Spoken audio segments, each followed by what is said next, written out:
దేవరపల్లి మండలం కడవెండి గ్రామంలోని శ్రీ వానకొండయ్య లక్ష్మీ నరసింహస్వామి గుట్ట వద్ద జరుగుతున్న తవ్వకాల అనుమతులను పూర్తిగా రద్దు చేసే వరకు పోరాటం కొనసాగిస్తామని సిపిఎం నాయకులు స్పష్టం చేశారు. దేవరపల్లి మండల కేంద్రంలో నిర్వహించిన మీడియా సమావేశంలో సిపిఎం జనగాం జిల్లా కార్యదర్శివర్గ సభ్యుడు సింగారపు రమేష్ పాల్గొని మాట్లాడుతూ గుట్ట పవిత్రతను కాపాడడం ప్రతి ఒక్కరి బాధ్యతని, ప్రజల భావాలను దెబ్బతీసే విధంగా తవ్వకాలు కొనసాగించడం సరికాదని, అనుమతులు రద్దయ్యే వరకు ఉద్యమాన్ని మరింత ఉధృతం చేస్తామని తెలిపారు. ఈ కార్యక్రమంలో సిపిఎం మండల కార్యదర్శి ఇంటి వెంకటరెడ్డి, పార్టీ మండల కమిటీ సభ్యులు దాతగాని సుమ, కాసర్ల యాదిరెడ్డి, రెడ్డిరాజుల నారాయణ, చింత మైసయ్య తదితరులు పాల్గొన్నారు. ముఖ్యమైన సమస్య ఈ మధ్యకాలంలో వెలికి వచ్చింది. ఆ సందర్భంగా సిపిఎం పార్టీ మండల కమిటీ నుంచి వెళ్ళి ఈ ప్రెస్ మీట్ పెట్టడం జరుగుతుంది.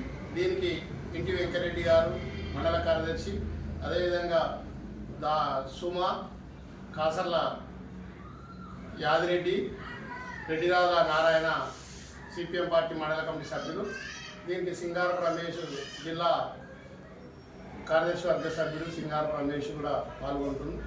దీని ఉద్దేశం ఏంటంటే గత 2023లో ఆనకొండయ్య గుట్ట అని కడవెండి గ్రామంలో ఉంటుంది. దాన్ని 23 సంవత్సరాలు లీజుకి ఇవ్వడం జరిగింది. ఆ టైంలో అనేక పార్టీలు, ప్రజా ఉద్యమాలు, రైతాంగం, ఇతర రంగాలు అందరూ కూడా పోరాటం చేసి ఆ గుట్టను రద్దు చేయాలని కోసం పోరాటాన్ని కొనసాగించారు.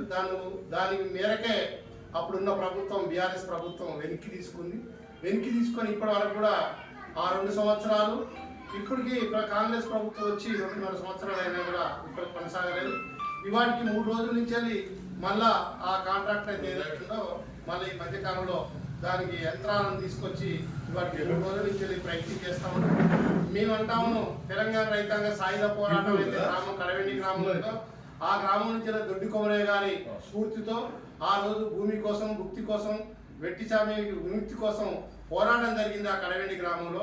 ఆ కడవెండి గ్రామంలో వనరు ఏదైతే ఉందో ఆనకొండయ్య గుట్ట దేవాలయం ఉంది. ఆ దేవాలయం గుట్టను కూడా ఆ రోజు దాన్ని ముట్టుకోకూడదు, దీన్ని ఇక్కడ ఉన్న పర్యావరణ వర్ధన కోసం అనేక రాజకీయ పార్టీలు, ప్రజా సంఘాలు, ఇతర రైతాంగం